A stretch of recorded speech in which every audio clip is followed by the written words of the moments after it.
वो light of return और praise of flash के बीच सोचता है, लेकिन रिसर्च करने पर पता चलता है कि आइटम्स की पावर ज्यादा होने के कारण कम कर दी जाएगी। फिर वो हाइपर स्पेस टेलीपोर्ट लेने के बारे में सोचता है, लेकिन जानकारी मिलती है कि ये टेलीपोर्टेशन का एडवांस वर्जन है जिसे सीधा हासिल नहीं किया जा सकता। हालांकि वो रिवॉर्ड से अपने स्किल को अपग्रेड कर सकता है, जिस पर वो इरिटेट हो जाता है क्योंकि सिस्टम चीजों के लेवल्स कम कर रहा है। नैरेटिव पावर, जो स्टोरी को आगे बढ़ाती है, इस एंटिटी को पूरी तरह मटेरियलाइज होने से रोक रही है। इसी नैरेटिव पावर की वजह से सिस्टम उसे हाई लेवल आइटम्स नहीं दे सकता क्योंकि वो अभी नॉविस है। फिर वो बुल ग्लासेस लेने के बारे में सोचता है, जिस पर सिस्टम कैलकुलेशन करने लगता है। सिस्टम की जांच के बाद फैसला होता है कि ये आइटम दिया जा सकता है। तभी अचानक उसे वही ग्लासेस मिल जाते हैं जो उसने मांगे थे। उसे विश्वास नहीं होता कि वो दिन आ गया जब उसे इन ग्लासेस को यूज करना पड़ेगा, जिनमें उस गेम को खेलते समय इकट्ठी की गई सारी जानकारी स्टोर है। ईथर वर्ल्ड में हंटेड मॉन्स्टर्स की सारी जानकारी याद रखना इम्पॉसिबल था, इसलिए प्लेयर्स ऐसे आइटम्स बनाते थे जिनमें इंफॉर्मेशन स्टोर हो सके। हमारे हीरो ने भी ऐसा ही किया था और यही ग्लासेस बनाए थे।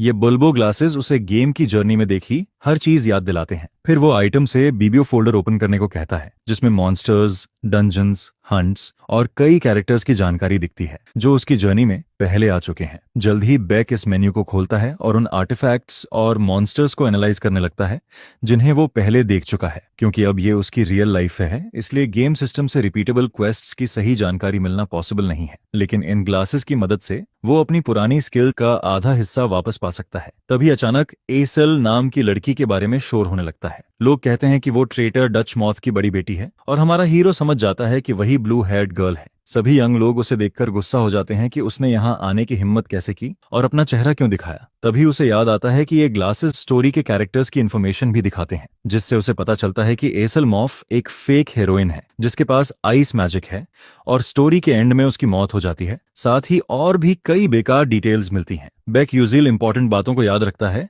कि वो फेक हीरोइन है और उससे जुड़े कई इंपैक्टफुल पॉइंट्स समझता है। यहाँ जिस जगह वो मौजूद है वो ईथर वर्ल्ड है, जो असल में एक फैंटेसी नॉवल पर आधारित गेम है जिसका नाम डोंट लव द प्रिंसेस है। उस नॉवल में हीरोइन एसल एक ट्रेजेडी में अपने पूरे फैमिली को खो देती है, जिसके बाद वो विलन हंग बयन की स्कीम्स का सामना करते हुए बड़ी होती है और आखिरकार गेम के मेल प्रोटैगनिस्ट के साथ जुड़ जाती है। आखिर में रिवेंज गलत हो जाता है और बाकी कैरेक्टर उसे प्रोटेक्ट करते हैं।